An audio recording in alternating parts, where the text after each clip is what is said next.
Hello, I'm Casey Dinges, Senior Managing Director for the American Society of Civil Engineers. Thanks for joining us today for a discussion on infrastructure legislation at the federal level. My guest today is Congressman Sam Graves, who represents Missouri's 6th District and serves as chairman of the House Subcommittee on Highways and Transit. Congress, I know you're really busy on Capitol Hill. Thank you very much for being here today. Thank you. Thank you very much. Congressman, what are the greatest opportunities facing the T&I committee next year? What's your vision for what can be accomplished? Opportunities and challenges. Probably the biggest thing is how we incorporate technology into our next generation infrastructure.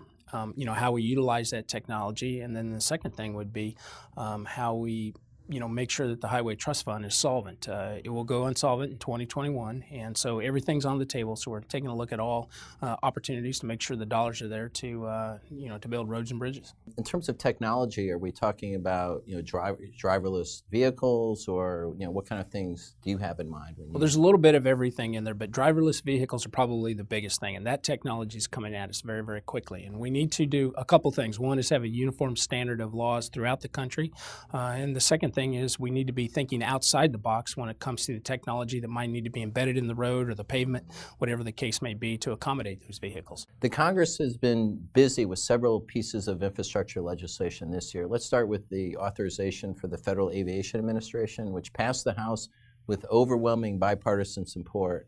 What are some of the key provisions of that bill from your perspective? We weren't able to get the increase in AIP funding, the Airport Improvement Program, but we were able to do is come up with a new grant program, $1 billion a year for small and medium-sized airports. So that's $5 billion over the life of the bill. And then the fact that it's a long-term bill. We've had lots of short-term extensions over the years. That is not the way it should be done. We need to have long-term and stability within the programs. How long is the bill? 5 years. So it's a regular bill, and I'm a what we call regular order person. I like to see those reauthorizations done on time and long term instead of doing these extension after extension after extension, which provides a lot of instability in the programs, and governments simply don't know, state governments, what the funding levels are going to be. Municipalities don't know what the funding levels are going to be, or one project from this year to the next, whatever the case. With the FAST Act set to expire in 2020, what are your priorities for the next bill, and what solutions are you and your colleagues open to exploring for fixing the Highway Trust Fund? Well, that's going to be a very big challenge. Obviously, trying to come up with, how we fix the Highway Trust Fund, and everything's on the table. Whether it's VMT, vehicle miles traveled, or fuel tax, or battery tax, or tire tax, tolling, everything is on the table. And we were able to get $100 million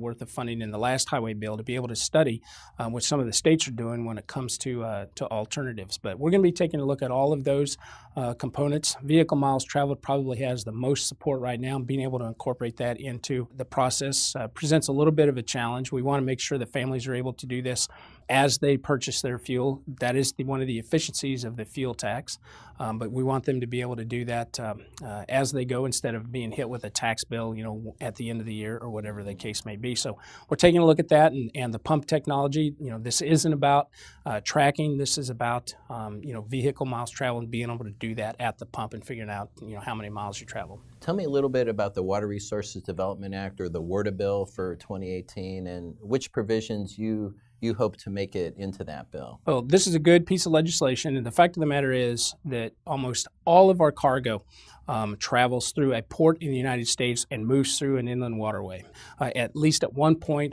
or another. So this is a very important piece of legislation, and obviously moving forward and making sure that navigation and flood control are the two main priorities of our inland waterways. That is very, very important.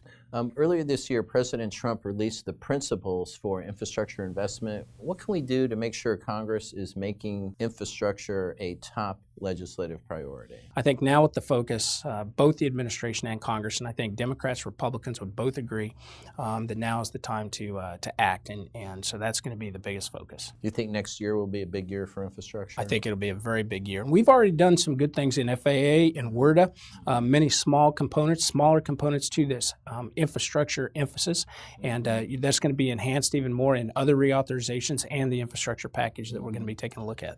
And there was also some boosting of some of the ongoing infrastructure programs in the appropriations agreement. Yes. Do you support some of those provisions? Absolutely. And that's kind of a down payment on what the president wants to do with this $200 billion and then leveraging that into a much larger investment in infrastructure. And we're seeing that now in those appropriations bills and the $20 billion that we saw for improvements or at least increases in many of the existing projects. And in your view, will this remain a bipartisan issue going I think forward? so. I think the biggest issue is probably how we fund it when it comes to differences between Democrats and Republicans. But bipartisan, there is an interest in infrastructure, doing something about infrastructure, and that's one thing the government should do and should do well, and that is make sure that we maintain the infrastructure, those modes of transportation, those water systems, whatever the case may be, that we maintain them well. And I think both sides would agree on that. Congressman, do you have any other closing thoughts for us? Well, as we move forward and obviously as we take a look at what the challenges are facing transportation next year, and as I continue to talk to my colleagues about leading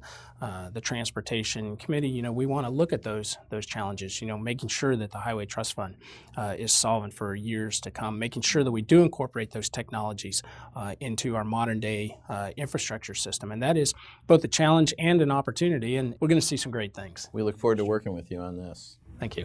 Congressman, thank you for joining me today for this discussion on the work you're doing for our nation's infrastructure. Appreciate you being here. Thank you very much. I appreciate it. For more information on ASCE's Interchange program, visit asce.org/interchange. Thanks for joining us today, and we'll see you next time on the ASCE Interchange.